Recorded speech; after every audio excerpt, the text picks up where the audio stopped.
A new beginning. We don't see Mac for 2 days. When he returns, he doesn't talk about Stella. Mac says he is anxious to teach Ruby some tricks. He says the billboard is bringing in more visitors. He says it's time for a new beginning. All afternoon and into the evening, Mac works with Ruby. Ruby's feet are looped with rope so that she cannot run. A heavy chain hangs off her neck. Mac shows her Stella's ball, her pedestal, her stool. He introduces her to Snickers. When Ruby obeys Mac, he gives her a cube of sugar or a bit of dried apple. When she doesn't, he yells and kicks at sawdust. When George and Julia arrive, Mac is still training Ruby. Julia sits on a bench and watches them. She draws a little, but mostly keeps her eyes on Ruby. Bob watches too. He's hiding in the corner of my domain under Not Tag. It's raining outside, and Bob does not like damp feet. Ruby trudges behind Mac, her head drooping. Endlessly they circle the ring. Sometimes Mac slaps her flank with his hand. Suddenly, Ruby jerks to a stop. Mac pulls the chain hard, but Ruby refuses to move. "Come on, Ruby," Mac is almost pleading. "What is your problem?" "She's exhausted," I say to myself. "That's the problem." Mac groans. "Idiot elephant." "Idiot human," Bob mutters. "Walk, Ruby," I say, although I know she's too far away to hear me. "Do what he says." "Walk," Mac commands, "now." Ruby doesn't walk. She plops her rump on the sawdust floor. "I think maybe she's tired," Julia says. Mac wipes his forehead with the back of his arm. "Yeah, I know, we're all tired." He pushes Ruby with the heel of his boot. She ignores him. George looks over from the food court, where he is wiping off tables. "Mac," he yells, "maybe you should call it a day. I'll close up." Mac yanks on Ruby's chain.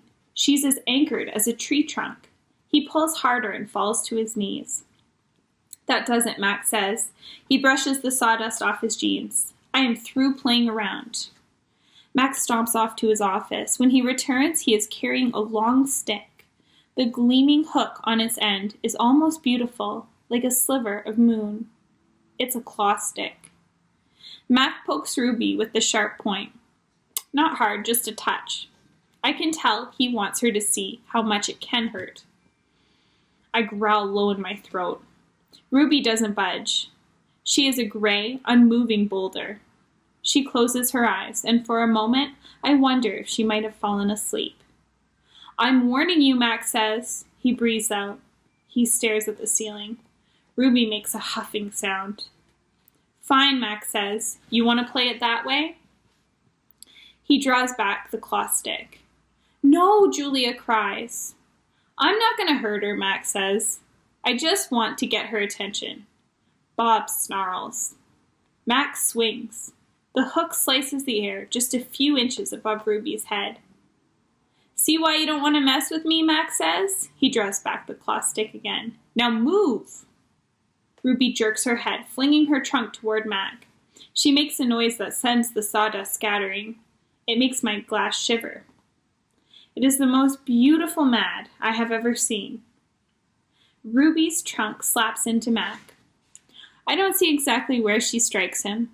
Somewhere below his stomach, I think, and I know he must be uncomfortable because Mac drops the claw stick and falls down on the ground and curls into a ball and howls like a baby. "Direct hit," Bob says. Poor Mac. Mac groans. He stumbles to his feet and hobbles off toward his office. Ruby watches him leave. I can't read her expression. Is she afraid? Relieved? Proud? When Mac is gone, George and Julia lead Ruby from the ring. "It's okay, baby. It's okay," Julia says, stroking Ruby's head. They settle Ruby in her domain and make sure she has fresh water and food. Before long, Ruby's dozing. "Dad?" Julia asks as George locks Ruby's iron door. "Do you think Mac would ever hurt Ruby?" "I don't think so, Jules," George says. "At least I hope not." "Maybe we could call someone." George scratches his chin. I wish I could help Ruby, but I wouldn't know how. I mean, who would I call? The elephant cops? Besides, George looks down. I need this job, Jules. We need this job. Your mom? The doctor bills? He kisses the top of Julia's head. Back to work, you and me both. Julia sighs and reaches for her backpack. She removes a piece of paper, a bottle of water, and a small metal box. Homework first, George says, wagging a finger. Then you can paint. It's for art class, Julia explains. We're doing watercolors. I'm going to paint Ruby. George smiles. All right then, just don't forget your spelling. Dad? Julia asks again. Did you see Mac's face when Ruby hit him? George nods. Yes, he says solemnly. I did. He shakes his head. Poor Mac. He turns away, and only then do I hear him laughing. Colors. Julia opens the metal box. I see a row of little squares. Green, blue, red, black, yellow, purple, orange. The colors seem to glow. She pulls out a brush with a thin tuft of a tail at its end. She dips the brush in water and wets the paper, then taps at the red square. When the brush meets the damp paper, pink petals of color unfurl like morning flowers. I can't take my eyes off that magical brush. For a moment, I'm not thinking about Ruby and Mac and the claw stick and Stella. Almost. Julia touches red again, then blue, and there, suddenly, is the purple of a ripe grape. She touches the blue, and her paper turns to summer sky. Black and white, and now I see that she is painting a picture of Ruby. I can make out her floppy ears, her thick legs.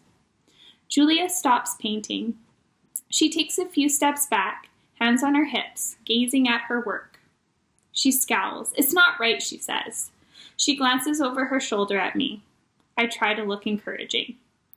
Julia starts to crumple the paper, then reconsiders.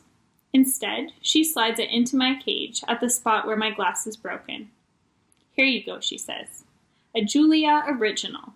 That'll be worth millions someday. Gingerly, I pick up the paper. I do not eat a single bite of it. Oh, hey, I almost forgot. Julia runs to her backpack. She pulls out 3 plastic jars. 1 yellow, 1 blue, 1 red. She opens the jars. An odd, not food smell hits my nose. Julia pushes the jars, one by one, through the opening.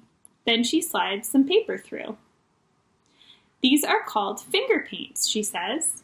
My aunt gave them to me, but really, I'm too old for finger painting. I stick a finger into the red jar. The paint is thick as mud.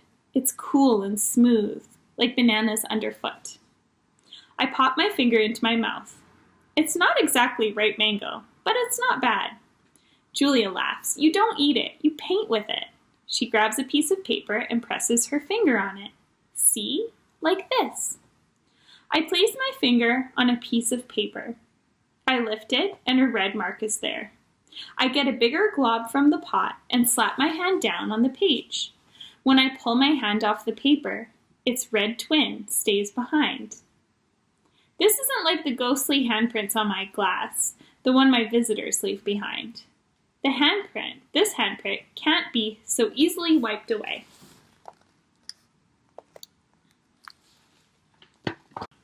A bad dream. I lie awake peeling dried red paint off my fingertips. Bob, who accidentally walked on one of my paintings, is licking his red paws. Every so often, I glance over at the empty ring. The claw stick glints in the moonlight. Stop! No! Ruby's frantic cries startle me. Ruby, I call. You're having a bad dream. You're okay. You're safe. Where's Stella? She asks, gulping air. Before I can answer, she says, Never mind. I remember now. Go back to sleep, Ruby, I say. You've had a hard day. I can't go back to sleep, she says. I'm afraid I'll have the same dream. There was a sharp stick, and it hurt. I look at Bob, and he looks back at me. Oh, Ruby says. Oh, Mac. She puts her trunk between the bars. Do you think? She hesitates. Do you think Mac is mad because I hurt him today? I consider lying, but gorillas are terrible liars. Probably, I finally say. He ran away after that, Ruby says. Bob gives a scornful laugh. Crawled away is more like it. We are quiet for a while. Branches claw at the roof. A light rain drums. One of the parrots murmurs something in her sleep. Ruby breaks the silence. Ivan, I smell something funny. He can't help it, Bob says. I believe she's referring to the finger paints Julia gave me, I say. What are finger paints? Ruby asks. You make pictures with them, I explain. Could you make a picture of me? Maybe someday. I remember Julia's picture, the one that will be worth $1 million. I hold it up to the glass. Look, it's you. Julia made it. It's hard to see, Ruby says. There's not much moonlight. Why do I have 2 trunks? I examine the picture. Those are feet. Why do I have 2 feet? That's called artistic license, Bob says. Ruby sighs. Could you tell me another story, she asks. I don't think I can ever go back to sleep. I told you all I remember, I say with a helpless shrug. Then tell me a new story, she says. Make something up. I try to think, but my thoughts keep returning to Mac and his claw stick. Anything yet? Ruby asks. I'm working on it. Ivan, Ruby presses. Bob said you were going to save me. I search for words. I'm working on that too. Ivan, Ruby says in a voice so low I can barely hear her. I have another question. I can tell from the sound of her voice that this will be a question I don't want to answer. Ruby taps her trunk against the rusty iron bars of her door. Do you think, she asks, that I'll die in this domain someday like Aunt Stella? Once again, I consider lying, but when I look at Ruby, the half-formed words die in my throat. Not if I can help it, I say instead. I feel something tighten in my chest, something dark and hot. And it's not a domain, I add. I pause, and then I say it. It's a cage. The story. I look at the ring, layered with fresh sawdust. I look at the skylight, at the half-hidden moon. I just thought of a story, I say. Is it a made-up story or a true one? Ruby asks. True, I say, I hope. Ruby leans against the bars. Her eyes hold the pale moon in them, the way a still pond holds stars. Once upon a time, I say, there was a baby elephant. She was smart and brave, and she needed to go to a place called a zoo. What's a zoo? Ruby asks. A zoo, Ruby, is a place where humans make amends. A good zoo is a place where humans care for animals and keep them safe. Did the baby elephant get to the zoo? Ruby asks softly. I don't answer right away. Yes, I say at last. How did she get there? Ruby asks. She had a friend, I say. A friend who made a promise. How? It takes a long time, but finally Ruby returns to sleep. Ivan, Bob whispers, yawning. What you said about the zoo. How are you going to do it? Suddenly, I feel as if I could sleep for 1,000 days. I don't know, I admit. You'll think of something, Bob says confidently, his voice trailing off as his eyes close. What if I don't? I ask, but Bob is already asleep. His little red feet dance, and I know he's running in his dreams.